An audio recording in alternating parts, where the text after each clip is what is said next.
Hello and welcome to another Media Briefs episode from Media Voices. Short, sharp, sponsors episodes, and this time featuring a senior executive working with a vendor that is making their business better. This episode, I'm speaking with Sharon Roessen, Chief Operating Officer at global B2B events business Terrapinn. She's working with Bridge Media to develop a series of AI agents designed to streamline customer experience. Sharon spoke about the development process from identifying a problem to developing a solution, and how one agentic AI experiment has led to a suite of agents that are increasing event attendance and easing registration bottlenecks. I started my conversation with Sharon by asking her to tell me a bit more about Terrapinn. Terrapinn are a business-to-business exhibition and conference owner-operator. We've got about 90 events globally. Our head office is London, it's our biggest office, Dubai, Singapore, Australia, and a small satellite office in the US as well. But we do events globally, so our events are global. And kind of our sweet spot around the event number is probably around the 3,500 to 5,000 attendee mark for the Confex style event that we do. And then we've got the large scale exhibitions. And I mean, they get up to 35,000 registrations and across a multitude of different industries. But it's B2B. It's all B2B. Yeah, it's all B2B. So in terms of your role, what are you responsible for with those 40,000 attendees? Well, my background's marketing. I've actually been with the company 30 years. But yeah, I mean, my background's marketing, and I rose up to be CMO. I then went off and ran our Asian business. So I went on the business side. So then got exposure to actually running the shows myself and being responsible for P&L. And then came back just after COVID and came into the Chief Operating Officer role. Came back into that, and we were a much bigger company over the course of the 8 to 10 years that I was away. And so now responsible, really, I have a functional head. So I have a head of sales, a head of marketing, head of operations, HR, and tech, and they all report into me. So we're really responsible for the running of the business, not running of the events. Okay. Yeah, so we've got just about the 380 staff now, I think we're at globally. So and they're spread obviously throughout the offices. Is that spread fairly even between the different offices? Or you got a concentration in the UK? So our biggest office is the UK, do the majority of the events, and we have at least 50% of the staff based out of here. But each office has its own infrastructure. It has its own marketing team, its own sales team, its own production team. So we don't centralise in that way.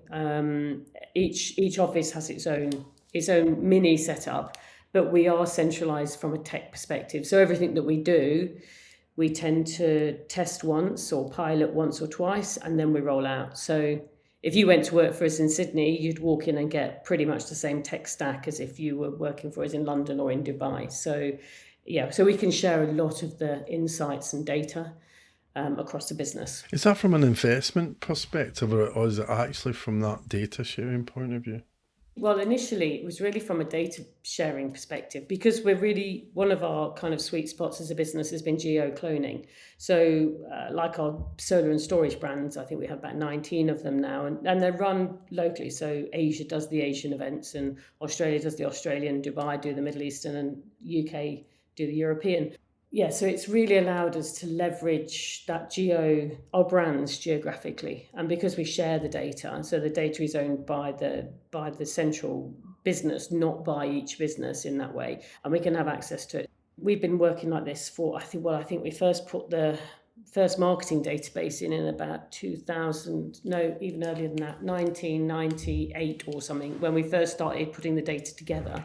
And so then we've always had that foundation. So actually now with AI, that gives us quite a good step up the ladder, because we've already got the data in one place, or in one or two places, but we've all got access to it and everyone's feeding into it and off of it. So that gives us a bit of a head start there.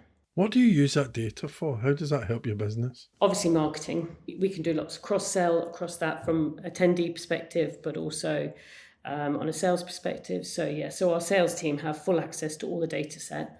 If they have a show in Singapore, they can grab that data if they work in London or in Australia, and they can go and, upsell or cross-sell to their attendees. So the big play really has always been in sales and marketing, also from production, because you can then go and do the same with speakers. But then it's also given us a really nice, transparent layer over the entire business. So, the senior team can sit anywhere in the world and can see exactly what has been sold today, what registrations have come in, what's happening. So we've got this common language, this common data structure across everything, and it makes all that reporting up and down a lot easier. What's interesting about that, in publishing, a lot of people talk about that single customer view, but actually you've turned that on its head there, right? Because you've got a company view, you've got a single company view of the industries that you're working on. Yeah, and a single customer view, although there's dupes all over the place, but it is all in one place. We won't tell anyone that. No, it's bloody hard, particularly when you're dealing with a lot of international data. It's really hard to get that completely clean. We've been talking about single customer view for about 25 years, literally. But the other advantage that it's now giving us in an age of AI, well, in any tech really, is we can roll out really quick, and in theory means we can build something or buy something, test it, and then roll it out really quick, because it's all going off the same platform. So it's one API or it's one piece of code. It enables us to be able to scale, in theory, quite quickly, because we don't have to keep building a different reg system in one office or to one event. It makes it much easier operationally to roll out. Tell me about this project that you've been working with Bridged Media on. We've been working with Bridged for, I think we probably started sometime in the summer last year. What we've got working with them is 3 different agents, and then we're scaling that over all of our events. We must have over 100 different agents through Bridged working across the portfolio. But we started by just putting an agent on the website. So we didn't have a chatbot. We had it on some websites, but it was not very well adopted. So we started by putting a web agent on the website to pick up web visitors' questions. So relatively simple. I think we piloted that on a few events. Now we're running it over all our shows. I think at the moment for this year, it's on 58, nearly 60 of our events this year. Just got, I think, Q4 to get loaded up. But then coming out of that, then we looked at what else we could be doing. And we've always been, well, not always, but in the last 18 months or so, been very, very interested in WhatsApp as a marketing channel. Particularly, I guess from my side, coming from Asia, where WhatsApp is like the main communication channel, and it is in the Middle East as well. Looking at how we could leverage that as a channel, and email becoming harder and harder and harder to get delivery rates in. So then we tested a few different providers actually, and then with Bridged we built it out as well, and it's just proved very scalable with Bridged. We've got 2 parts to it. We've got one where we send a WhatsApp message to all of our attendees that haven't yet registered from previous years, so they're past customers not yet re-registered, and try to get and ask them to register. It's all for free, exhibition tickets. And the agent will then, it will literally say to you on WhatsApp, so you don't have to download an app, assuming we've got your right mobile number. It will then take your registration on WhatsApp. So it will say, let me confirm I've got your details correct. These are the details. Yes, they're correct. It will register you in Salesforce, which is our registration system. Push that all out, customer gets their ticket and all done. And then we'll try and engage you as a concierge and say, is there anything else I can help you with? And then it goes into this concierge mode, which will then go and try to keep you engaged. So if you've got any questions about the event, you can go on to WhatsApp, and we've got that one-to-one communication channel then with each of the customers. We piloted it last year. We run it on 15 shows. We've had 8 that's finished. The big play for me, the bit that I'm really interested in there is obviously how you can increase registrations. And obviously one of the easiest ways to do that is try and get as many of last year's attendees to re-register and then show up, which is then our 3rd agent. So then we have a 3rd agent, which is that concierge piece. But what we do is we serve you your badge through WhatsApp in the run up to the show. So by the time emailed you a few times and you've not answered it, then we've gone into spam, and it's, we've lost that channel with you. But with WhatsApp, we can then send you a QR code of your badge, and we can do that in the run up to the show. So we might do that 2 or 3 times to say, hey Peter, remember the show's on tomorrow. Here's your badge. When you get to registration, scan this, get your badge really quick. And actually, of all of them at the moment, this is where we're seeing the biggest success on this one. It may be hard to put numbers on this. Comparing WhatsApp response with email response, what kind of uplift are you seeing? Attribution is a constant problem. Typically what we're doing is we're emailing you first, and we're trying to get you to register by email. So any of the really low hanging fruit, we're getting through that. But so on one of our shows in Africa, we had, I think it's around 4,500 people register through that WhatsApp channel, which I think accounted for close to 20% of all registrations registered through that WhatsApp channel. That's Africa. But then we've run it in Australia and had very little response. We ran it in Malaysia and we get a really great response. I was going to say, I think there's probably a regional, well, it's maybe continental rather than regional, but geographic specific responses. I personally can't imagine myself doing that through WhatsApp. But if that's the way the market is working, then absolutely. So it adds another string to your bow, right? Yeah, and actually, from a cost perspective, it's really, I'm not going to say cheap, but affordable to try. It is a pain in the ass to set up. Working with Meta and WhatsApp is a nightmare, and it takes a while to get. So we're setting up WhatsApp business accounts by brand, so that takes a little bit of the pain out. We don't have to do it 90 times, just 39. But it's it is painful, but there is that whole attribution piece is quite hard. But the piece that I've been looking at that I've been quite excited about is this show up rate. Our solar event in Malaysia had a 16% uplift on show up from registration to attendance. Now, I don't know if it was because we sent them a badge 3 times on WhatsApp, without asking everybody, did you come because you got that WhatsApp message? I don't know. I just know the lift from the previous year was very big. Maybe something happened in the market, but in some ways you don't care, right? As long as it's moving in the right direction. Well, that's right. I think the point about Africa and Asia, they're used to doing business on WhatsApp, so they're used to asking questions and engaging with a business through WhatsApp. Whereas I think in Europe, US is a different ballgame because they don't use WhatsApp, but in Europe we're probably not as open to to engaging with a business on WhatsApp. But I think it will start to come there. I don't think you've got to push them a lot more and prompt them, which means you've got to pay Meta to send out broadcast messages to get them to interact. But we had a show in London end April, and that saw a 4.5% lift in attendance.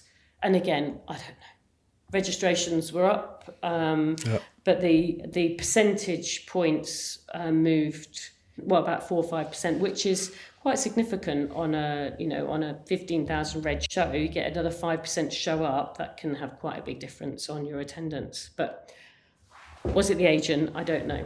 What was the thinking? Was this something that you had a problem or that you thought, well, this might be an interesting way to try and increase that uplift? What was your starting point? I guess the part with the show up piece really came from, how can we make sure you get your badge QR code? And so really the problem was queues on site at events. So people coming, and then we're saying to them, have you got your QR code? And people go in, oh, I don't know, maybe. And then people stand there scrolling through email. Well, yeah, people printing stuff out, bringing it in. People then standing at reg, holding up the reg queues, scrolling through email, trying to find it. Or you have to put a human behind the desk who's then going to find you by your email account. And we wanted the queues moving really quick. So that was actually the original problem that we were trying to solve, was how can I get the QR code onto a device that you are going to guarantee to have with you and going to be able to find it really easy. Because if we sent it to you in the morning of the show, you're going to have it pretty high up on your messages. Coming out of that, we then thought, well, if actually we sent you your badge a bit earlier, maybe we could increase show-up rate. And then coming out of that, we said, oh, well, if we can do all of that, why can't I also take a registration? Can we get people that haven't yet registered, that have been previously, where we have their mobile number and their permission, can we get them to register because we've lost them through email because we're already in their spam folders. So then that's how we've led down into that route.